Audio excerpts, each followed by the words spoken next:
लोकसभा चुनाव में सीएम योगी का प्रचार लगातार जारी है। सीएम योगी ने मऊ में रैली को संबोधित किया और मुख्यमंत्री ने कहा कि बीजेपी की सरकार में तेजी से विकास हो रहा है। बीजेपी सरकार सबका साथ सबका विकास के मंत्र पर काम कर रही है। सीएम योगी ने घोसी लोकसभा से एनडीए प्रत्याशी अरविंद राजभर को जिताने की अपील की है और साथ ही साथ माफिया राज पर भी उन्होंने हमला किया और कहा कि अब यूपी में कानून का राज है, सभी माफिया मिट्टी में मिल गए हैं। एनडीए के प्रत्याशी अरविंद राजभर को भारी बहुमत से विजयी बनाएंगे।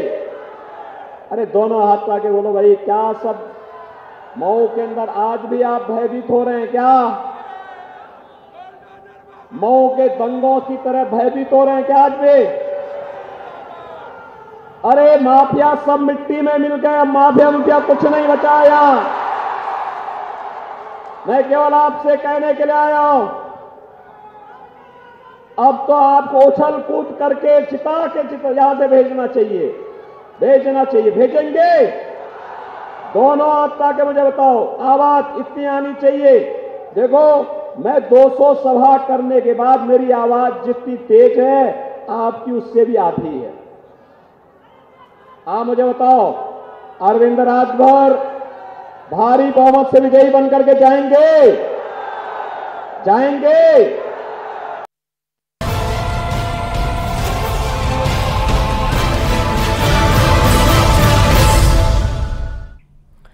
केंद्रीय गृह मंत्री अमित शाह आज यूपी में ताबड़तोड़ प्रचार करेंगे। अमित शाह आज कुशीनगर, बलिया और वाराणसी में जनसभाओं को संबोधित करेंगे। पहली रैली कुशीनगर में उनकी होगी और उसके बाद अमित शाह की जनसभा बलिया में होगी। जनसभा दोपहर 2 बजे लालमणि ऋषि इंटर कॉलेज मैदान, हल्दीरामपुर, बेलथरा रोड पर होगी। बलिया के बाद अमित शाह वाराणसी में रैली करेंगे। शाम को 4 बजे गोसाईपुर में भी अमित शाह की रैली होगी।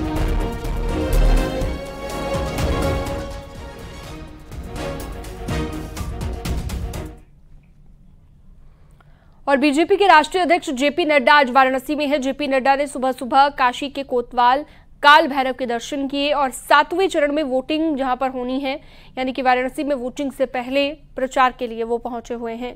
नड्डा समेत कई बीजेपी के नेता काशी में कैंप किए हुए हैं।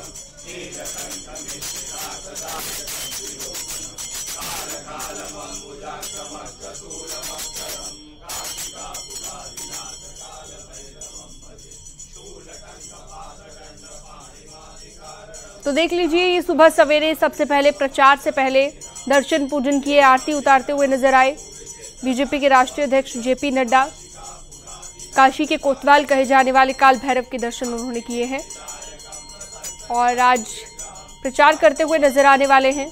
लगातार 7वें चरण के लिए प्रचार चल रहा है भारतीय जनता पार्टी का। के साथ दिन रात एक करके समाज के काम में जुटूं और समाज मंगलमय रहे, सब खुश रहें, सुख शांति रहे, देश आगे विकास करे और मोदी जी के नेतृत्व में जिस तरीके से देश आगे बढ़ रहा है उसे और ताकत प्रदान हो उस शक्ति को। और प्रधानमंत्री मोदी जी के नेतृत्व में तीसरी बार हम 400 पार करते हुए आगे।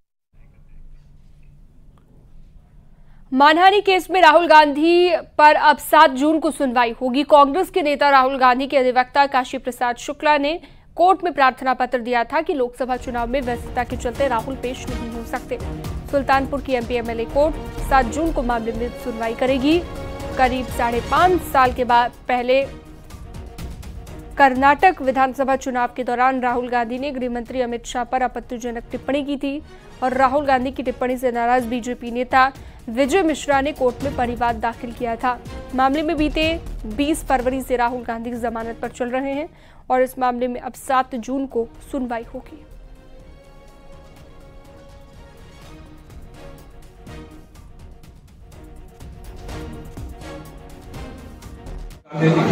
राहुल गांधी आज पटना के आला में लोकसभा चुनाव में रैली होने के वक्त आज न्यायालय में उपस्थित नहीं आ सके थे। उनकी हाजिरी माफी का प्रार्थना पत्र दिया गया था।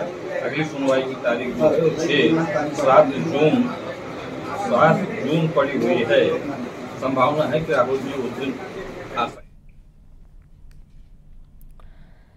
गाजीपुर से सपा प्रत्याशी अफजाल अंसारी को लेकर आज फिर इलाहाबाद हाईकोर्ट में सुनवाई होगी और आज सभी पक्ष अपनी अतिरिक्त दलीलें पेश करेंगे। सभी पक्षों की बहस पूरी होने के बाद अदालत जजमेंट सुना सकती है।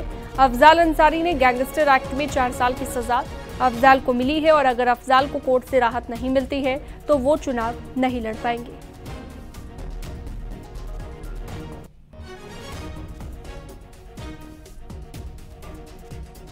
तो अफजाल अंसारी से जुड़ी हुई ये बड़ी जानकारी, जहां पर आज फिर हाईकोर्ट में सुनवाई होनी है और सभी पक्ष अपनी दलीलें पेश करेंगे। बहस पूरी होने के बाद कोर्ट अपना फैसला सुना सकता है।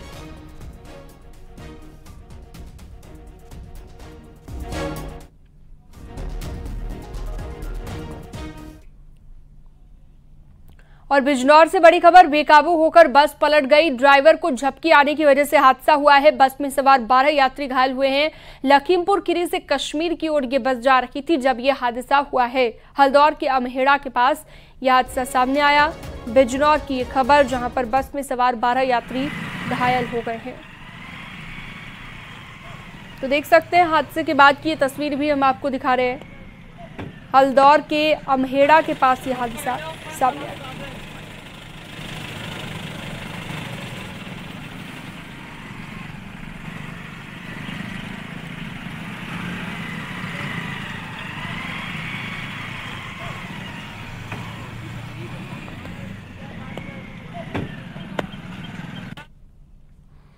बागपत के आस्था मल्टी स्पेशलिटी हॉस्पिटल में अचानक से आग लग गई और आग लगने से हॉस्पिटल में मौजूद मरीज और परिजनों में अफरा तफरी का माहौल बन गया।